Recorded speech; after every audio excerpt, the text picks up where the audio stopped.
I still remember the moment I stepped into Gaza. The air felt different. Not just because of the dust or the tension, but because of the weight of everything I had carried with me up until that point.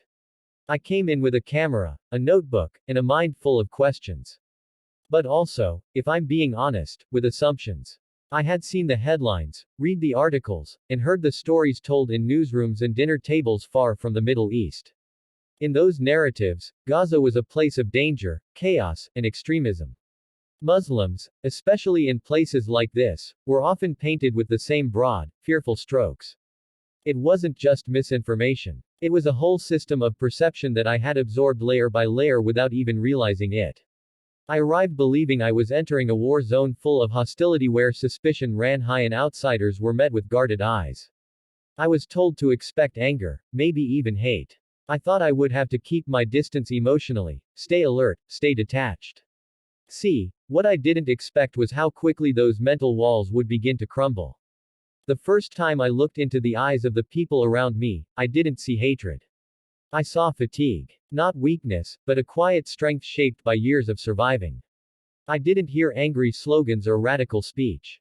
I heard children laughing, elders offering greetings of peace, and neighbors helping one another like a single extended family. And instead of coldness or suspicion, I was met with something that felt shockingly unfamiliar considering everything I'd been told: warmth.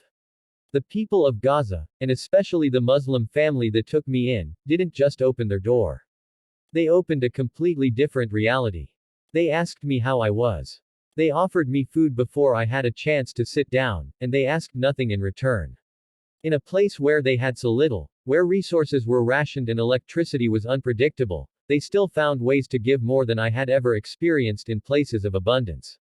That family, from the very beginning, challenged me in the gentlest of ways. Not with arguments or debates, but through the quiet power of who they were.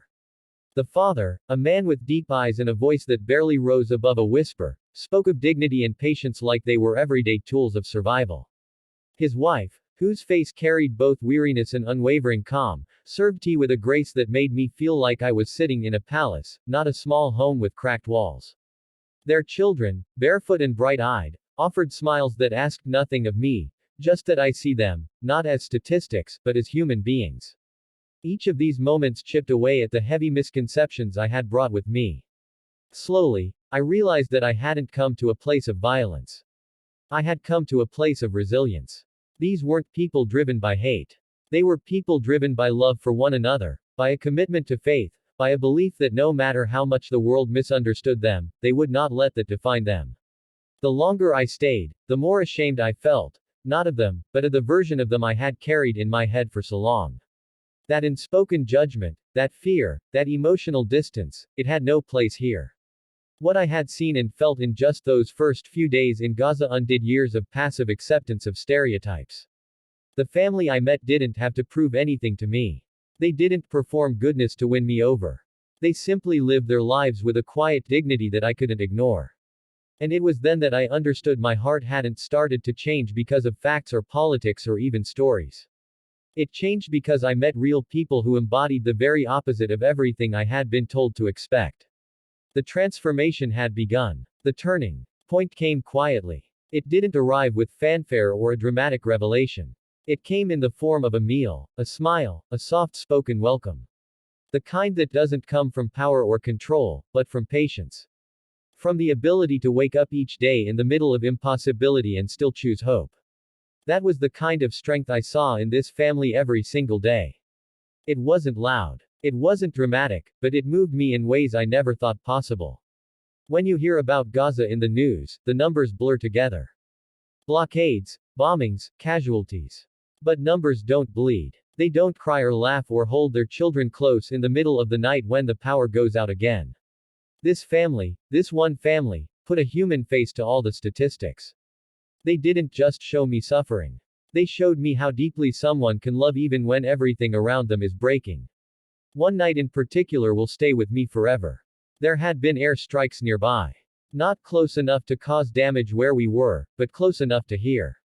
The windows rattled faintly and the children jumped. I flinched, too. But what I saw next surprised me. The father stood up, calm as ever, and gathered the children close. "Don't be afraid," he said gently. The mother brought out a flashlight without being asked. They had a routine, not a panic reaction, but a calm, practiced rhythm of how to hold their children through chaos. Together, they sat in the dark, reading verses from the Quran by the dim light of that flashlight. And what I saw on their faces was not fear. It was peace. Not because the world outside was safe, it wasn't. But because they had something stronger than fear anchoring them, they had faith. I couldn't look away. I sat with them, heart pounding, trying to understand how anyone could hold that kind of composure with so much uncertainty pressing in around them. The father turned to me and said something I'll never forget.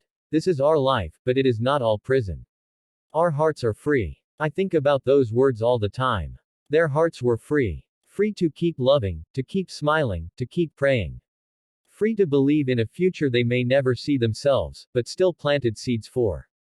That's the kind of resistance I hadn't understood before. Not in the political sense, but in the spiritual sense. To wake up and keep choosing love in a place that tries every day to crush it. That is resistance. And it wasn't just that night. Every day was an act of quiet defiance. The mother waking before dawn to make bread with flour that might not last a week. The kids doing schoolwork by candlelight when the electricity cut out. The father fixing what he could around the house with tools older than his children. It was all part of their rhythm, all part of their strength. What broke me open, though, was not just their endurance. It was their grace. They didn't complain. They didn't ask for pity. In fact, they often apologized when things didn't work, like it was somehow their fault that the world had failed them. I wanted to shake something, to yell, to cry. And yet there they were, carrying it all with a dignity I could barely comprehend. This wasn't strength born out of choice. It was strength born out of necessity. And yet it was carried with so much gentleness. It made me reflect on my own life, on all the little things I let ruin my day. The traffic, the slow internet, the missed deadlines. And here was a family who didn't know if they'd have clean water the next morning, yet still laughed over dinner and sang softly to their children as they fell asleep. They didn't break under the weight of their reality. They bloomed inside it. Not because it was easy, but because they chose not to let it steal their humanity. And that choice, day after day, changed how I understood what it means to be strong. Their suffering opened my eyes. But their strength, that's what changed my heart. Before Gaza, I had read about it, heard it discussed in debates, seen it portrayed in movies and on the evening news. The noise of comfort, the weight of convenience, it all felt artificial. I had seen life stripped down to its essence, and what I had called a lack before, I now understood as something else entirely, contentment. Real contentment. I had been surrounded by people with less material certainty, but with a kind of spiritual clarity that made everything else seem secondary. In the weeks that followed, I began to live differently. I didn't plan it. I didn't sit down and write a list of things to change. It just started to happen naturally. I found myself waking up early, not to race into work or emails, but to sit in silence, to breathe, to pray. At first, clumsily, quietly, still learning. But it was real, and that's what mattered. My phone, once an extension of my hand, began to rest on the table more often. I no longer needed constant distraction. I wasn't trying to escape anything anymore.